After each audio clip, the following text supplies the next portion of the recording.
Welcome to the U.S.-Iran Warcast, day 89, and that's the adjusted dates, okay?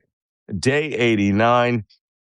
Let me tell you, I don't have a coffee mug right now, but I do have a glass of water. You pass me that? There you go. I have a glass of water, and I will be traveling here in the next 2 days. I'm on my way. This is my last day in Greenland, and I'm going from Greenland back to the United States, but I'm going via Iceland. So tonight at, like 0 dark 30, I will be in Iceland.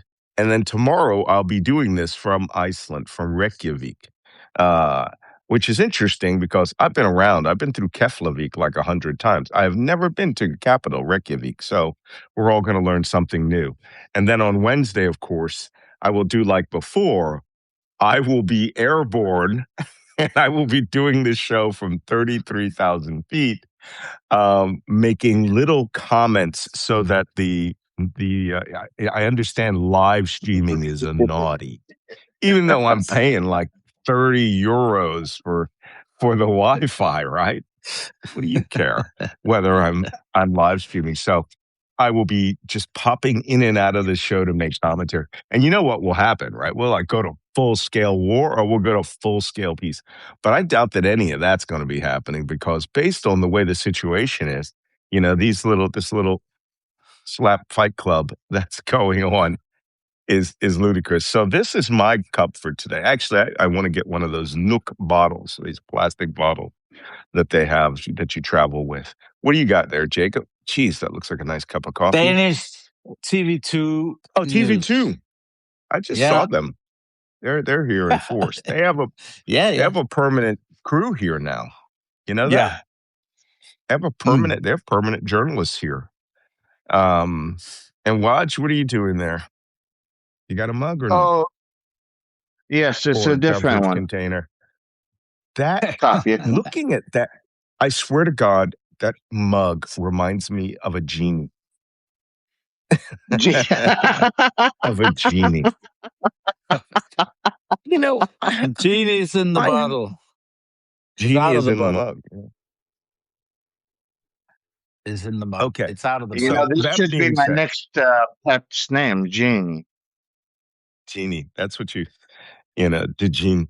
So, well, we've got about 700 people here thus far. So, what other light banter can we have before we get into it? Or we can get into it. I mean, we don't have to have 1,000. You were asking me. It's Memorial Day today, isn't it? Yes, happy Memorial Day. That is it. That is true. And in Denmark, we have another one of these old religious Christian holidays today. So in an hour, it's the Pentecost. I'm in the soccer stadium for my son's. It's the final home game of the season, and they've been promoted. So that'll be a big party. Well, so that's why I'm sporting the jersey. I went to the mall. I went to Nook Center this morning at 10:30 to do some shopping. Found it was closed. I mean, the Pescucci Cafe is open. That's the center of Nook. That's the universe. And it's going to be so warm today.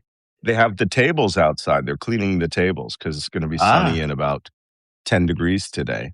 But I went there and everything's closed. I said, what's going on? And they go, oh, it's a holiday. It's called the Pentecost.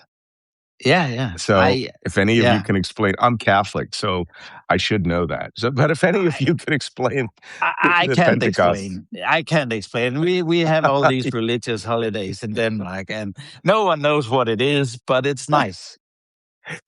It's your own religion's holiday, and you don't know it. You're just like, I'll take it. Like, I don't know what it is, but works for me. It does the job. I mean, how many Danes can explain what this pince is that we have today? I don't know. It's nice. Nobody. It's nice. Okay, that's good. So So today is the Pentecost here in Greenland, and I haven't checked the little bits at the bottom to see if somebody can explain to me. I know, isn't it like when you're infused with the Holy Spirit? I can't call birth of the church. Probably. The Holy Spirit. Somebody says it. It's the birth of the church. The Holy Spirit came down to the apostles. And what were these dumbasses doing since Easter? They were just sitting around having a great. Yeah, Pentecostal, when the Holy Spirit came down on the apostles after Christ was executed. Thank you, guys. Okay. I sort of thought that, but I was like, wait, you guys didn't get the Holy Spirit when Jesus rose after the third day? And you should have said, okay, this is going to be a tough. Robert Bender says, I'm not going to be able to stock up on reindeer snacks. Buddy, I got you beat. I am way stocked up on reindeer snacks. Buseni supermarket. It's looking at me. I'm looking at the section of the supermarket right now, which is where those reindeer and muskox snacks are. I have a whole muskox chorizo. Okay. It's absolutely crazy. So today is the celebration of the Pentecost, when everybody gets the Holy Spirit, or at least adopts it in some respects. I had a very good time yesterday. I was out with my friends. I had a kaffemik, which is a Greenlandic Danish tradition where you come to someone's house for coffee. You have coffee and you bring a cake. The words kaffemik are exactly that, coffee make. Yeah, Jacob. I have. You know something about this? You're Danish guy. Amongst our great viewers here, a really good shot at what is Pentecost. It's the holy penetration. No, it's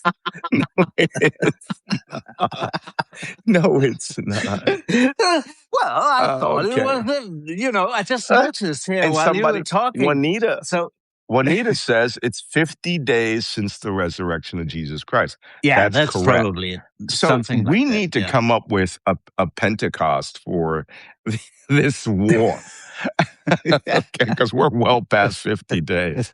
And at some point, the Holy Spirit's going to have to come down. Marks the celebration of the coming of the Holy Spirit. Okay, I got it. When I was a kid, the Pentecost is indicated by the dove and the heart coming down. So there you have it. But anyway, getting back to Coffee Mick, because we're just 90 people away from starting this show. Getting back to Coffee Mick. A cafe make, it means coffee make, right? In their Greenlandic. And you go to a person's house for a celebration or some reason, but you are there. You come in, they serve you coffee. They have a bread that's made of raisins, right? A sweet bread with raisins. And they cut it in there. And that's the tradition. You come in, you have your coffee, you eat your bread. 30 minutes, you must leave, right? And people will come for like across a day for cafe mix, but 30-minute mark out. So we had a double cafe mix because Orla was there because we had things to talk about. Orla Jolson, who is without any argument now, I have checked, he is the largest social media presence in this country. Yeah. Except I'm not sure if there's anyone bigger on Facebook, because Facebook, this country, Greenland runs on Facebook, X, Twitter, none of that. But other than Facebook, he dominates across all social media platforms. And today he's coming and we are setting him up on Substack because there is no, Jacob, it's usually you and me. We have to explain to people what's going on. And whereas Orla can make videos and live presentations from Nuuk when we're not here, when we're not here, mansplaining, Greenlandsplaining what's going on. So he's going to be here today, and I'm going to maybe do a Substack live with him or do a recorded video with him. But the reason our coffee mic went 1 hour and not 30 minutes, and he was there with his super cute baby, Ivalu, and who is big now, 2 years old. I sat down and told him all about my conversation with Jørgen Boesen, who is the Trump quisling of Denmark. And Orla was like, wait, what? And I go, yeah, I was just sitting out there having a beer, and he taps me on the shoulder. And he goes, he knew who I was. He knew my name, Malcolm. And he goes, oh, yeah, you're anti-Trump. And I said, no, I'm pro-Greenland. So I had to debrief Orla. What's up? I have breaking news. Iranian air defenses activity heard over Qasem Island, southern Iran, just now. Sure. Qasem Island. Qasem Island is the giant shark-shaped island. And I'm sure the U.S. is... It's right here. There you go. The Shark Island. I'm sure that it's actually a combination of Qasem and Hengam Island that make up that whole thing. And I'm sure the U.S. reconnaissance is flying missions over there, and the IRGC is like, all right, light them up, boys. It's their drones, so we shall see. All right, well, we've got our requisite 1,000 people. Let's get into today's activities. Hit us with the oil. All prices dropped $5 for WTI. Let me move this over. I made it easier from my hand to move around now. Oh, there you go. Jeez Louise, that is a big drop. You got WTI's at 91? WTI Wasn't it just is at at 103 the other day? God, yes. This market. Between Friday to Monday, the price has dropped from $100 to $91. They just believe any bullshit that they're told, don't they? Everyone is so desperate for this thing to get over that very patently obvious market manipulation is occurring, and on schedule. Friday afternoon, we're going to be at peace. No, Friday it was at war, right? Yeah. Saturday, peace. Sunday, Monday, peace-ish. And tomorrow, he will threaten war again, right? Like this thing with Qasem Island. They'll fly drones over it, and the price of oil will go back to 110, and someone will have made hundreds of millions of dollars between 91 and 103. Yeah. Right? And how many times has this occurred? 10 times every weekend? Yeah. Every weekend since the wars stopped. I mean, since day 39, and we're at day 89. So it's been 60 days. Geez, this is just weird. Okay. Yeah. Well, there you go. We have it. Somebody says BB and his donors called again. Okay, market manipulation. Yeah, everybody said. And I like it. Tess says, Malcolm, tomorrow's Taco Tuesday. It's like, oh, yeah. I forgot. Taco Tuesday. Oh, I'm going to be having Icelandic fish tacos. I'm dead certain of it tomorrow. Okay, let's get into it from here. Maybe we could even have a short show. I mean, we're ahead of schedule. Day 89. Significant activities. Right across the top. What did I write? Trump limbo. I have no freaking earthly idea. I see the roller coaster of manipulation happening again. Yeah. Apparently, though, this thing is really being driven by the Gulf states. They are really hammering Trump on this. They had 2 talks between Thursday and Saturday. And Saturday, I have the full roster of people that were there. We missed a couple of countries. On Saturday, they called Trump to talk about, hey, you need to end this war and you've got to get the SOH opened. And that was the UAE, Qatar, Pakistan, Turkey, Egypt, Jordan, Bahrain, Saudi Arabia, and Kuwait. That's everybody. Okay, it's everybody. Everybody called his ass and said, then he made his stop listening to Netanyahu. social posts. Then he made his social posts, and then Bibi called him right after. And then there we are. That's correct. Here we are on the teetering. Did you hear the demand he made on the phone with the Arab leaders? Hold it. Hold it. You're always getting ahead of us. That one's it's too delicious to just spoil right now. Let's go through all the demands the Iranians are making. Right. And then it's literally the last bullet on my page because it's so effing stupid. Okay. So this discussion of a peace agreement, or not a peace agreement, a now memorandum of understanding. First, it was a letter of intent. Then it shifted to a memorandum of understanding. And here is what Axios and others are reporting based on a final draft of the Saudi and Emiratis, the two hardest liners, are saying this is what's going to be agreed to. Now, of course, that's going to change the very moment after the words come out of my mouth. Right? So here is what they say is going to happen. The United States and other states will unfreeze $25 billion unconditionally. Oil sanctions will be lifted. The Iranians are willing to agree, are you ready for this? To halt enrichment or limit enrichment at 3.67% of uranium enrichment. Does that number sound familiar to anybody? Yes.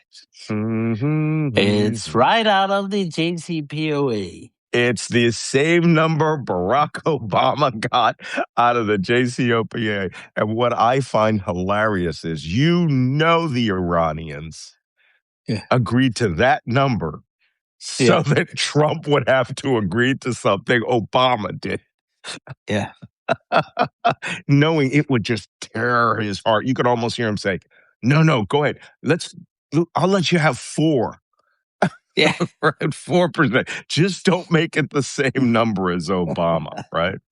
Oh my God. And I can feel it. The Iranians are very good negotiators. Not only that, that number didn't come out of nowhere. I interviewed a nuclear physicist and a former advisor for Hillary Clinton when she was the Secretary of State. It's my professor, Professor De Paula. And in the interview, I was asking him, like, how are we coming up with that number? He said, none of the people are sitting down are regular people. They're all like physicists and nuclear scientists. And all they're doing is mathematical equations, measuring how in how many years and how many centrifuges and those centrifuges would give them a good idea of how much of that uranium gets enriched. It's not an easy number to come up with. And the fact that they came up with it with the Obama's administration busted their ass to make sure that that number makes sense. And it made sense for both sides of the agreement. That's why they keep bringing it back to that 3.7. There is a reason that they're bringing it. It's not just to wipe it on the face of the Americans. It's what made sense scientifically. Yeah, it's by no means random. Well, it's by no means random. That's because Obama administration listens to these scientist guys and nuclear physicists, as opposed to Jared Kushner and Steve Witkoff, right? Who are listening to Bibi Netanyahu. So that's what they say. Let's move on. Apparently, the Saudi Emirati proposal, which is the draft that's being used, offers the removal of 400 kilograms of the 450 kilograms of 60% highly enriched uranium, HEU, is what they usually use for that. And that the Iranians will be allowed to keep 10% of that inventory, or 50 kilograms of highly enriched uranium that's at 60%, which is more than enough to make one bomb if you centrifuge it and bring it to 90%. So we'll have to see. What was the source of this, Malcolm? The source is that Yeah, well, the original source is that this is the Saudi Emirati framework that's being used because they're the most hard line. Yeah. What I've heard from the Iranian side is they still insist that the 450 kilograms of highly enriched uranium has to stay in Iran and can be diluted. Right. And well, just to, okay, are you continuing with this? Because I have we're getting to that. Yeah. Okay. I know. Go ahead. We've all got to get out of here today. Okay. Another component is the Strait of Hormuz will reopen as before. Right? Are you ready for this part? You're gonna love this. You're gonna love it. Yeah. But the Iranians are now saying they will not charge tolls. They will charge a safety service fee. Yeah. Yeah. $2 million. For the security and safety of the Strait of Hormuz, and for the service navigation, and for the upkeep of the area, and to make sure that they take out the mines that they have placed there. There's a lot of work to be done. What are you talking about? Well, exactly. Okay, you know where this comes from. You've heard of sukuk banking, right? Sukuk, yeah. And in the Islamic world, you can't do banking and charge interest. It's against Islam. You can't charge interest. So what they do to get around that, to do this Islamic banking, is they give you you get charged fees for whatever it is that you're doing, right? Because a fee is allowable. Interest is not. But of course, the fee totals a shitload of interest over a period of time. And when I lived in Abu Dhabi, they were pushing sukuk banking like crazy. These is like Abu Dhabi Islamic Bank. And, these banks, and this is how they get their capital, is by saying, oh, yeah, but these fees are gradiated out over a long period of time. And they actually look lower than interest rates. And a lot of guys give them money. So I think that's what the Iranians are doing. It's like, it is not at all. It is just a fee. My father is a Sharia finance professor at King Abdulaziz University. Oh, is that right? Okay. Ask him. Ask him. Ask him. Is it good enough to have a toll? Have a toll or a fee? So apparently the Iranians are charging safety fees, right? Because, I guess they got to buy more Coast Guard boats. Okay. The Iranians have a very different view of all of this. Okay. According to the Iranians, they've made zero commitment. The foreign ministry made a video that came out on Faris News saying, we've made zero commitment to enriching uranium. This is strictly supposed to be a one-page memorandum of understanding, which will lead to 60 days of discussion, and you can bring it up then, right? But I guess Trump is trying to slip nuclear enrichment into the end of war memorandum of understanding. That was also in Rubio's statement from India yesterday, because he was continuing along this line. But the Iranians will just flatly reject. They're in the driver's seat and flatly reject everything. Exactly. Well, now the Iranians are also saying about the toll booth, since we were talking about the toll booth. They're saying that they're currently working with the Omanis, and they're working and the Pakistanis are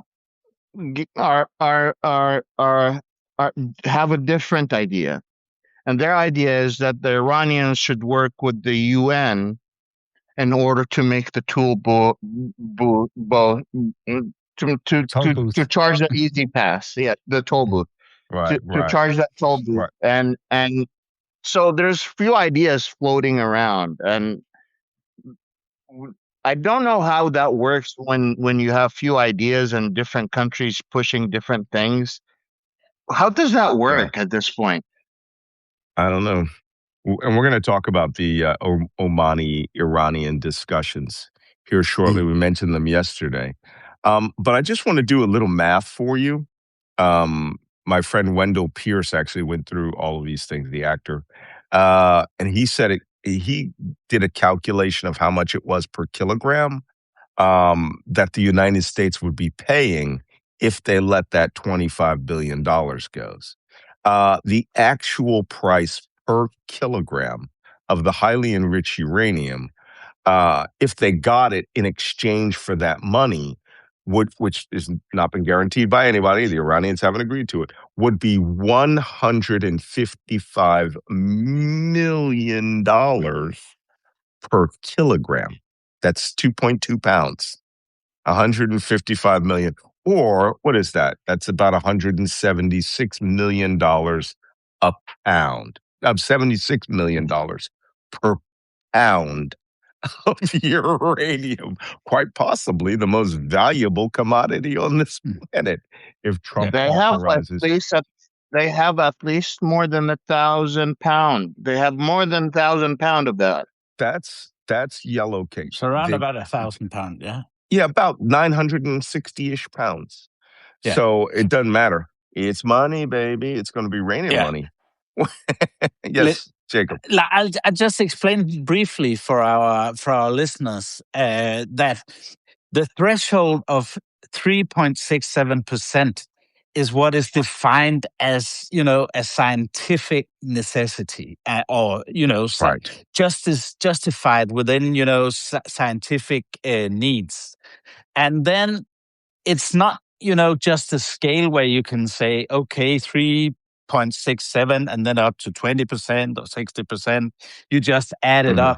The most complex leap is between 3.67 and 20%. That is the most complex scientific leap to make. The Iranians did that after Trump withdrew from the JCPOA during his first term. And then they enriched further up to 60%, which is not the most complex thing to do.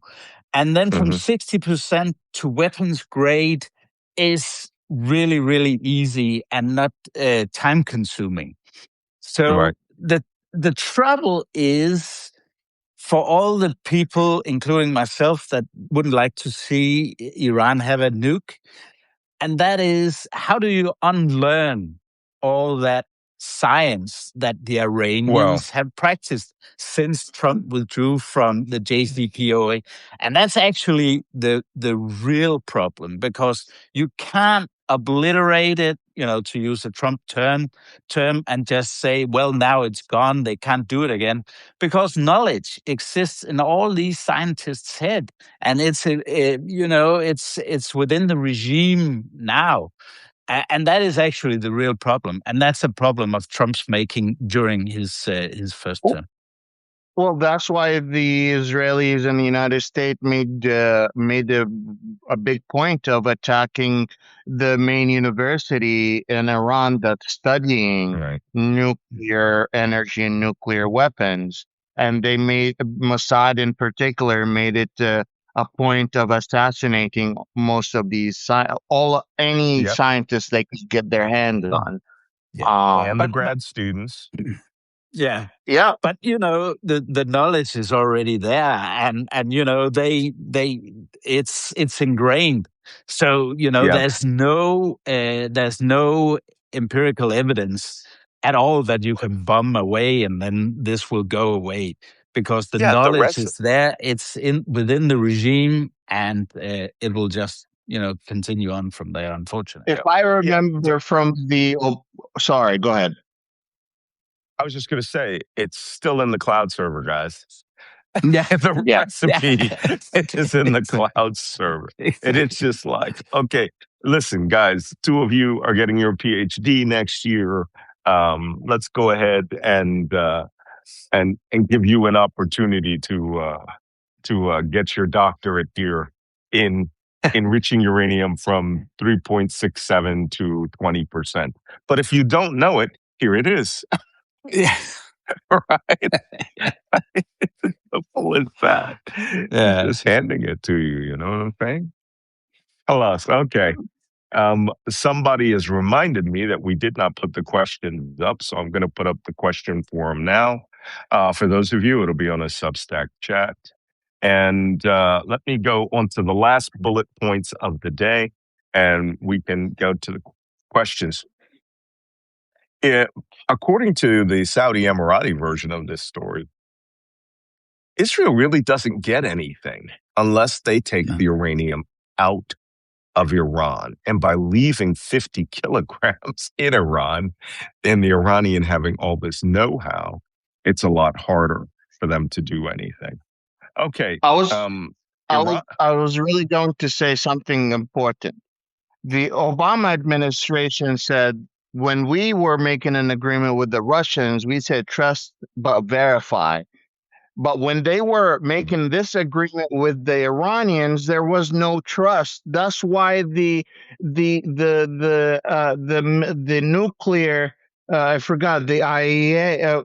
What's the nuclear IEA? They were there. International Energy. Yeah, they were there and they were verifying everything in person. And it wasn't until Trump ended the whole deal, the IEA is no longer there. So our tool that we use to verify that the centrifuges, the number of centrifuges that are there to do the enrichment and to control how much enrichment happens is no longer there. So even if we want to do that, we need to start all over again about the IEA. Yeah, exactly. Okay. And there is no evidence, just to be 100% here, there's no evidence at all that Iran did not stay within the boundary of what they were allowed to do under the control regime of the IAEA. Just, because Netanyahu and Trump are alleging that, but that's just not based on reality. Let me throw this out here, because you two naysayers sound a lot like Barack Hussein Obama. I criticize Barack Hussein Obama for his Middle Eastern policies for a long time. No, you're going to spend the next 5 years apologizing to him. The red lines in Syria, for instance, that were not so red. Okay. I'm sorry. With all the crazy shit that's happened since the Syrian red line, where we've blown through red lines, the yellow lines, green lines, destroyed our own industry and the whole world's global economy. Pretty sure we can forget about the Syrian red line. Okay? Jesus Christ. Anyway. Okay. Let's talk about the Iranian statement that the Strait of Hormuz is not part of negotiations because it is an Iranian-Omani issue. That's what you were saying, Wajeeh. Exactly. That's what they're saying today. It is an Omani-Iranian issue, and it is not subject to negotiation because the SOH is technically not an international waterway. Half is Iran's, half is Oman's. There's no gap in the middle that makes it international. Talk amongst yourself. Trying to get the questions up. And from the Iranian perspective, it is open. You can sail through as long as you coordinate with the IRGC. And the Omanis can say, we said no for the first couple of times, but Iran insisted. I just want to point out to you, and it's completely toll-free now. Yeah. It's just a little surcharge for security measures.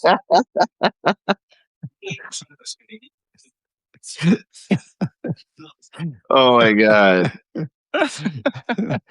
Okay, Confusion Cast. I'm putting up the questions now. Okay. There's just one more little issue here that our viewers should also remember in this whole spoiler scenario, and what the Israelis are doing because the Iranians, as we've talked about before, insist peace on all fronts, including in Lebanon. And the Israelis, to spoil the whole deal, can always keep that simmering. And there've been strikes today. Yep. There've been people killed today. So, that's also, the spoiler effect coming in there. Well, this is one of the spoilers is going to be maybe Israel carrying out airstrikes, because if the nuclear thing is taken off the table and that we still haven't period, we still haven't talked about Trump's demand. Hold on, I'm getting there. It's the last thing. Last thing that on the it'll list, be a baby. great deal. Hold on. I thought we forgot about it. I'm going to let you have it. But give me one last thing. By the way, as of 8:23 a.m. Greenland time, which was a couple of hours ago, the Iranian Foreign Ministry says there's no deal. We didn't agree to any of those points that we just outlined.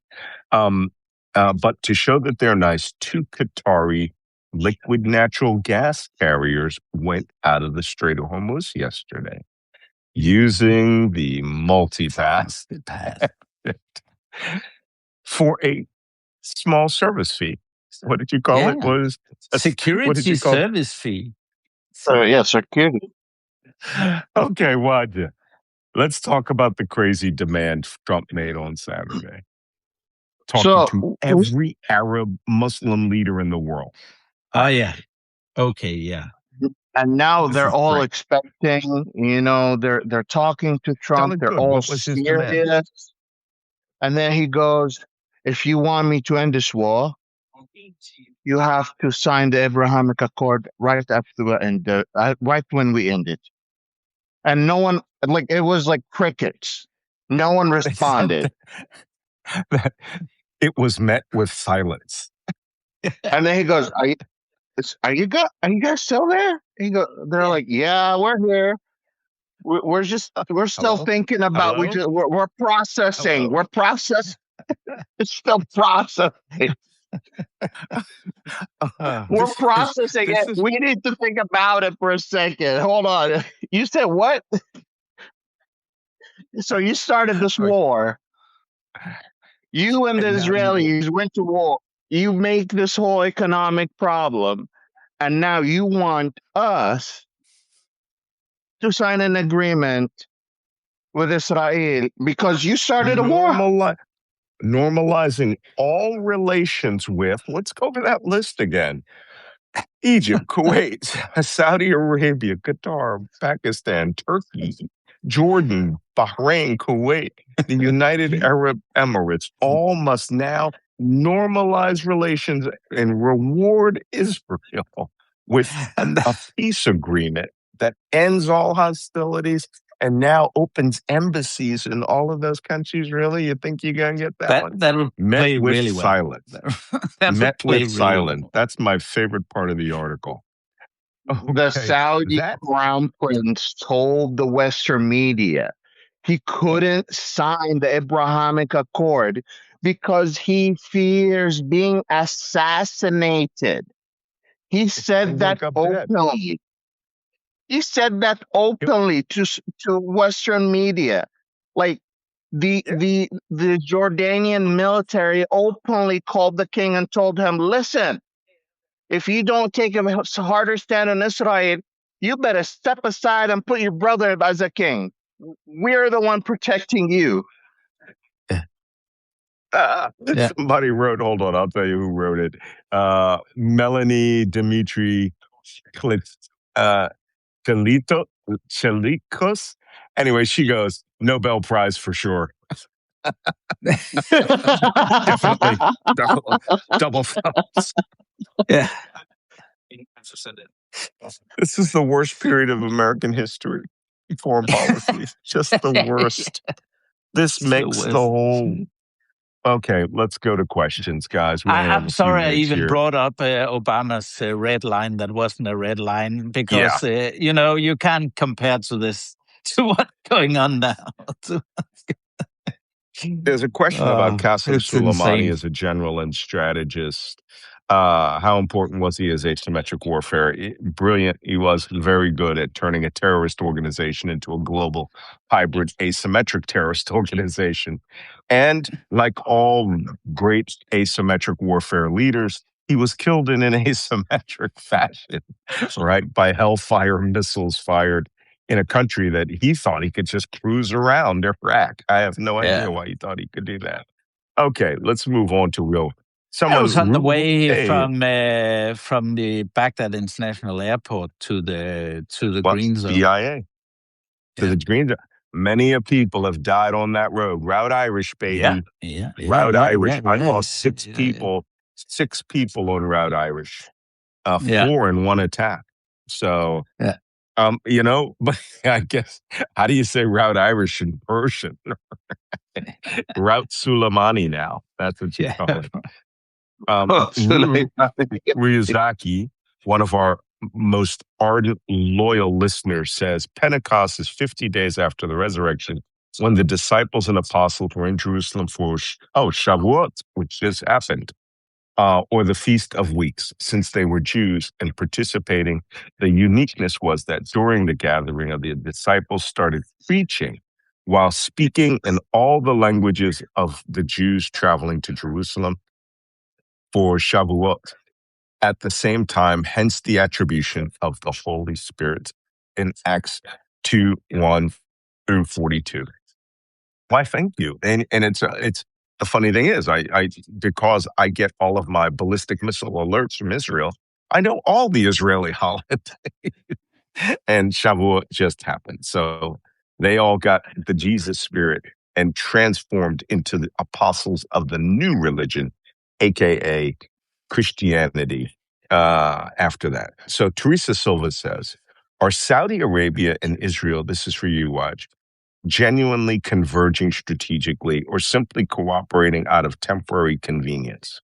How does this look to the rest of the Arab world? So the Saudis and Israelis been working behind doors, and you guys both know this for the more than 60 years. At the United Nations, at Geneva, behind closed doors, private planes going to each country unnoticed, private